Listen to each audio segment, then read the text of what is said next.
Right, good morning everyone. This is Sami, your host here at GeoBlocks for the first live stream of the AMA Ask Me Anything session. I'm joined with my two colleagues, Sofian, who is there bright and early, and then Alisha, who's you can see on my screen, but you cannot see him on the other screen because, well, we are in Germany and in Berlin, and the internet is sometimes a little bit more temperamental than what we are used to other places. So fantastic. The format here is very simple. Normally, we hope to have a lot more people on board on the Discord asking away questions. It's a very interactive session. What we are discussing is anything about either GeoBlocks or the market in general, and these are it's an open format. Today, however, we are not as many as we hope to be, and fair enough, we just started. What we want to do is talk a little bit about GeoBlocks. I think there's one big question that we want to answer, talk a little bit about the market, and then see where this conversation leads us to. But before we do all of this, we're going to start with a quick market update from our capital markets expert. No, not really. He's not a capital markets expert, but he's looking at all the decentralized exchanges, the crypto market in general, but specifically the non-fungible side of it. Sofian, the mic is all yours. Hey, Sami, great to be here. Yes, and indeed, I'm just gonna give a quick run through the markets. This beginning of the week has been somewhat of a recovery after really a tough earnings seasons. Again, we see Web2 business models really arising as the biggest losers of this earnings seasons. On the other hand, and kind of happy news for the more cyclical stocks, AMD came out with brilliant earnings yesterday, breaking the 5 billion revenue mark and really showing also that the wider economy is persistently moving into digital and virtual products. AMD being really one part of the backbone of what we want to achieve also, which is the virtual / augmented reality that we see as the future. So great to see just recovery and things coming together really. Super interesting, and as you say, right, like the Web3 play has a hardware element to it, and most people commonly think of the VR kit, but I think there is a lot more from the chip side, GPU side, and there's some super exciting technology, the miniaturization of technology to enable also augmented reality down the line. But we're seeing products like the HoloLens starting to pick up traction, at least with the first developer kits out there, and some of the stuff you can see from the first early implementations are just amazing. So super interesting to get the update from the hardware manufacturer side as well, and seeing the momentum transparency to that. Do you have any updates maybe from the crypto space, the NFT space? Yes, sure. Maybe I can also share my screen. Of course. So I think while you sort out your screen, I mean, we've already reported on this. There's been obviously massive amounts of liquidity going into the crypto market, especially the virtual land market. So that has been very promising, or at least no, it's been incredible in terms of traction. And I can see you're sharing your screen. All right. Do you see the dashboard? Not yet. We're seeing it now. Perfect. So yes, I think on the NFT side and crypto more generally, this last month has been a very strong one. Actually, looking at NFT marketplaces, so the most known being OpenSea, followed by LooksRare. We actually saw all-time highs beginning of this month, 1st of May, where OpenSea achieved more than 500 million USD in trading activities.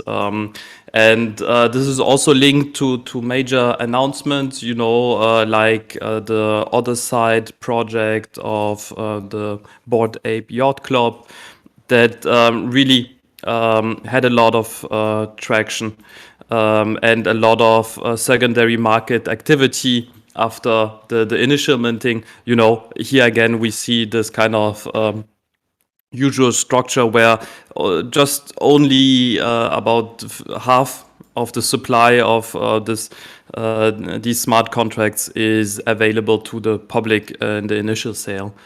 So that's for sure also showing the momentum and the market depth behind it. It's also shifting the focus to virtual land projects because this is possibly the most successful launch of a virtual land project.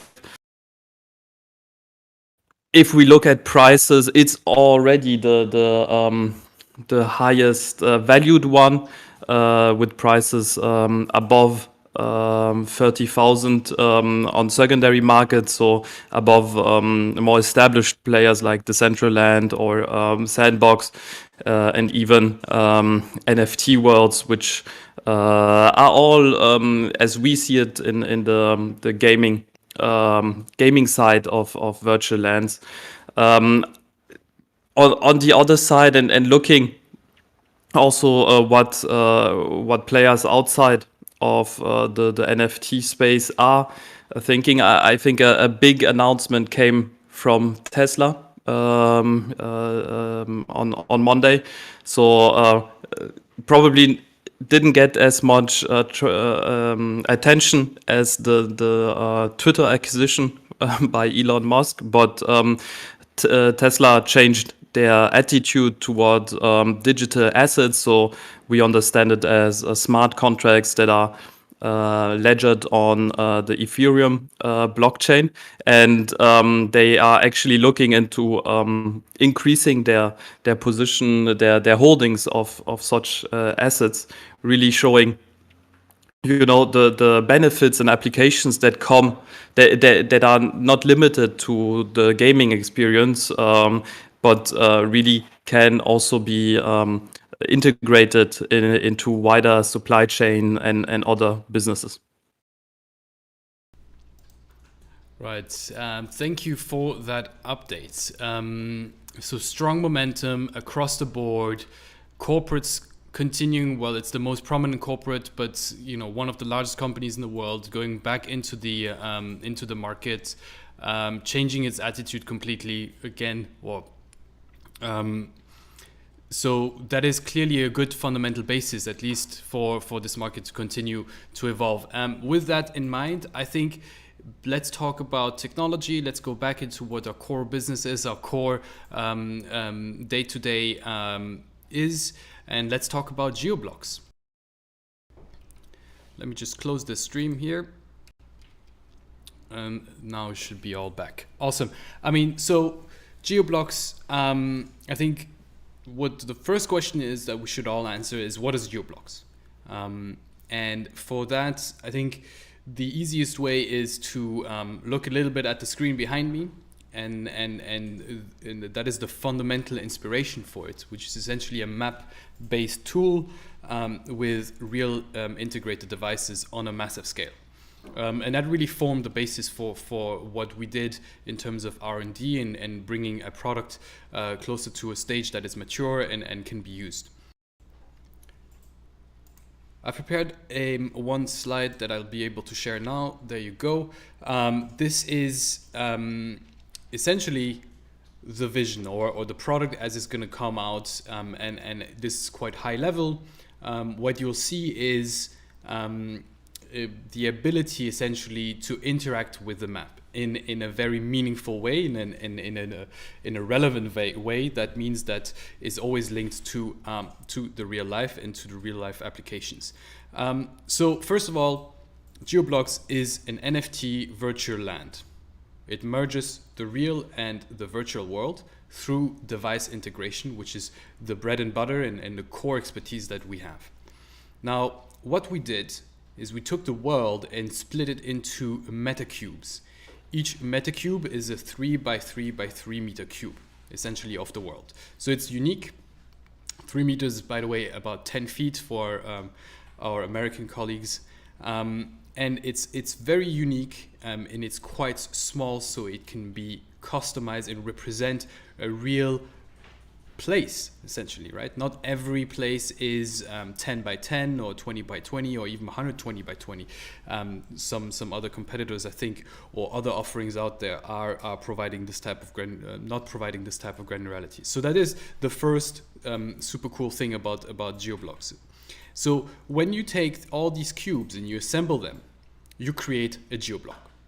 So I could go out and select 10,000 cubes in my favorite place, let's call it the Gobi Desert, and create my alternative space there, and customize it in different ways. So once you have essentially acquired this place, you can start customizing, you can start building, you can start integrating devices.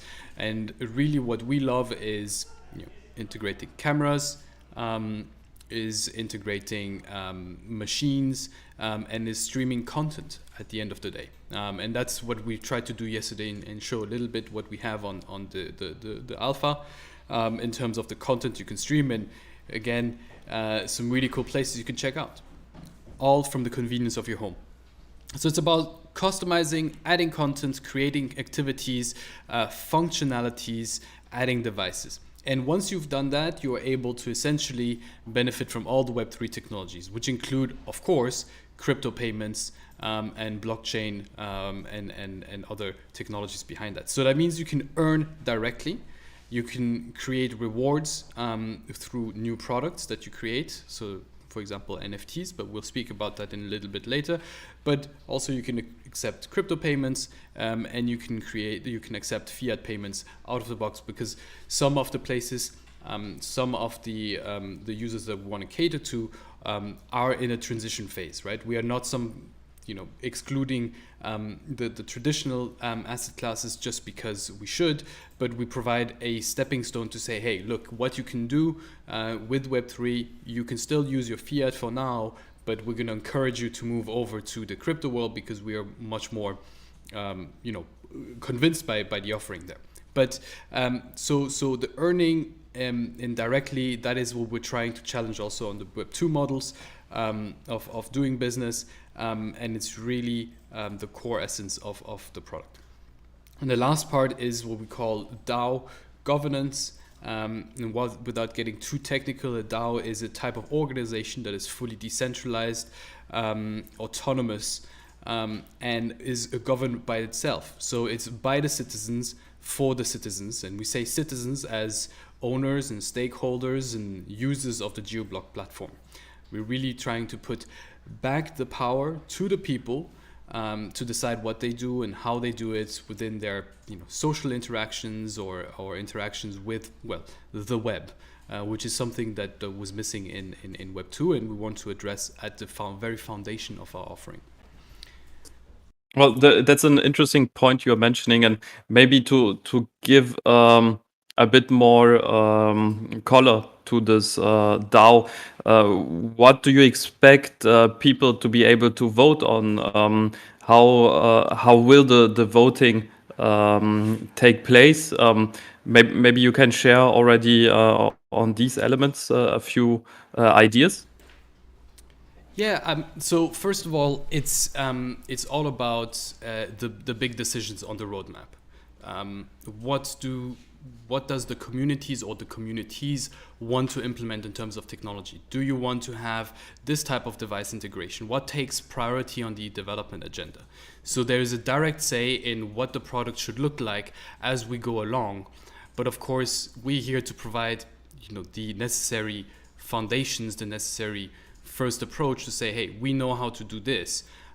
Please have a look at the showroom, the MVP, the digital twin, to give you inspiration as to what we can do in the future, or based on the other products, right? So the first products we're going to launch are already set in stone because we want to kick off, so to say, the process. And to give you a flavor for it, it's about customization.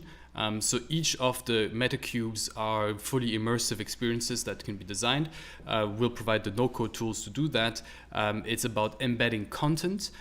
First, it's going to be rather static content, images. It's going to be colors. It's going to be changing the names, but very quickly we're able to provide this, as a video embedding, games embedding. All these things are things that we have already tested internally, and the prototypes have shown that it works as well. So we're super excited, but we're going to guide the development as the community grows, because we don't know what is more necessary for them. So that would be the types of decision that every stakeholder in the platform has and has to make. I think it's both a right, but it's also a duty for everyone to partake. Yes, you talked about the technology and the provider. What is your sense of it? Because and it's great to talk a bit loosely about it. We are also looking at competitor products like Next Earth that announced a strategic partnership last week, also involving a significant amount, if not even all, of their revenues from land sale, where basically it was not really clear what will be delivered in sides of functionalities or even partnerships for the platform, and how the provider was selected. I might be a bit corporate on this one, but I think it's also important for DAO to have transparency on how service providers on the platforms are given access or are selected. 100%. And look, I think as the platform matures, we as the founders of GeoBlocks obviously have a lot of input, but we don't see ourselves as captive to that organization. We, as time grows, are seeing ourselves more as a service provider, but in competition with others. It's a Web3 product, it's a blockchain product. Transferability is by design already embedded. We want to provide the best service out there in a competitive market, because that's what we believe that we can add value for our customers, our clients, our stakeholders overall. So I fully agree with you, and we are down to the game of saying, let's take it a step further. We're not captive. We're not going to play the old Web2 game either. We're really here to say technology will prevail, and the best technology will prevail. Okay, thanks. I think it's an important topic to also address openly, and which, honestly speaking, is something that people don't talk about. Obviously, also because it's a new type of asset being generated. For me, and again, if we talk about last week's announcement of Bored Ape Yacht Club's digital land project, I mean, we are really moving from static art, pure art NFTs, to assets, still based on the same smart contract technology that is tested and stable.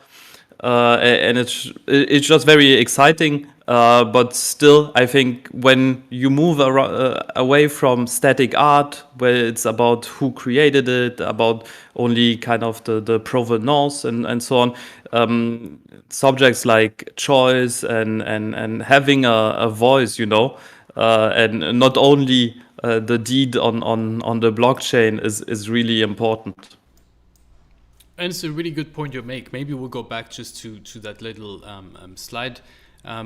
Essentially, I mean, as you see, we've done a few mock-ups here, or screenshots from the gameplay, if you want to call it that. But it's really the ability of having dynamic content. We're not about just, the arts part is beautiful, it's nice, but it's about, it's the, okay, cool. there was Instagram. It's been hugely successful, but at the end of the day, we're in an age where we don't want just pictures. We want the TikTok. We want the videos. We want the games on demand and on the go. And I think that's what really we're trying to achieve. From a technology perspective, we've made major achievements in terms of the tools you need to do that, and that is our core business, right? And we can speak about this very in depth also with our CTO, who I'll be inviting very soon to address everyone, of course. But there's some major innovation that powers this. So it's not, you put this in perspective with some competitors. I'm tempted to do the same in the way of the technology is much more advanced, and by the time it's out, and again we are on track to launch in the June month. It will be just a showcase of, well, actually my performance is a lot better on this type of solutions, and I can embed a lot more content into it, and that's really the target, because this is the first step to say, okay, next step is augmented reality or 3D implementation or 3D games implementation. I want to have Unreal 5 onto my metaverse space, right? And that's really the gateway for that type of technology. Right. Do you have any other questions, guys, from the floor, which is all from GeoBlocks today?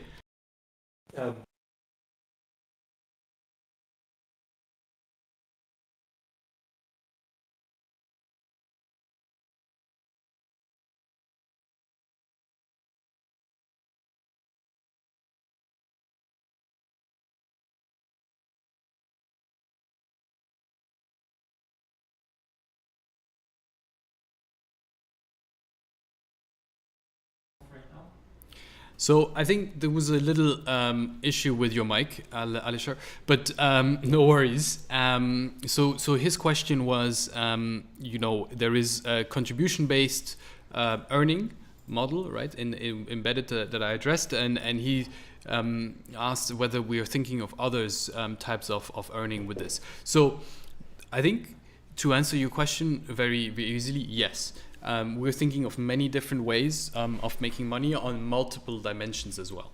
I think the most understandable dimension is to say, look, you can set up shop here. For us, the metaverse in Web3 is a different type of web channel that is sales channel that is a lot more immersive and enables you to capture a different type of audience, right? You're looking at an audience that is much younger, much more instinctive in terms of the buying behavior, right? It's very quick when you go from one social outlet to checkout. So you're addressing a completely different type of population, using also a novel way of paying, which is the crypto part. So peer-to-peer transactions that you create. Number two is you're making money through your personal development or the development of the land that you put in through raising activity. You're increasing the fundamental value of your land because you're part of an ecosystem which is still linked to the real world and has some real world applications. Now, I'm not saying that the Statue of Liberty should be the place that is worth more. But what I'm saying is, if a highly successful festival creates an online presence in the Gobi Desert, I'll take always that example, and attracts a lot of traffic, that will get rewarded from the overall DAO as well, because you're generating both the land value that you can then sell onwards, but also from what we call the staking mechanisms. And again, nothing is set in stone, but it goes hand in hand with the technology that we have and the ability to say advertisement revenues will go back to the stakeholders ultimately, and that is the true vision as well. Is as you create an economy where there's activity on there, there's users on there, there is revenue generated by the platform that will get distributed back to all the stakeholders, and that in a fair manner. So if you contribute this much, you get this much, right? Your activity index is this high, you get this much. You've created this content, and it's no longer just a measure of you got likes and follows.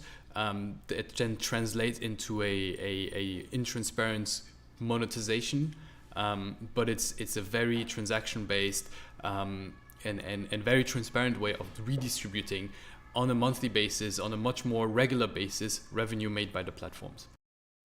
And Sami, if I can add to that, I think, I mean, Web3 is new, and it's in the making. And here we also have to wait and see for best practices, and in terms of also these contribution and rewarding economies to take shape. I think, and that is also where I think it's worth repeating again this point that we are the Web3 platform that is coming from the deep tech industry. So I think, and here is the value proposition today, apart also from possibilities to have accretive value being generated on the platform. It's really about the sensor data integration and the scalability of our platforms, and where I do see like the high potential and also the strong upside in this product. Awesome. Well, with that, what I suggest we do, so this was the first AMA session. It's a open interactive format, so we're inviting people to just join in. Anyone can come. Use the Discord to chat to us and then submit your questions. You can also do it then on the YouTube chat, but really want to keep this open. And we'll see you again very soon. We try to do 2 sessions on Wednesdays, one for the Asia Pacific region. So in the morning, we're based in Europe, and then one in the afternoon for our US friends. That is then posted on our Discord, and there'll be a premiere or whatever you call it, scheduled stream. Then also for all our subscribers to get a notification. Sofian, Alisher, thank you very much for your time, and a beautiful Wednesday to you guys. Thank you very much. Thanks. Bye. Bye bye.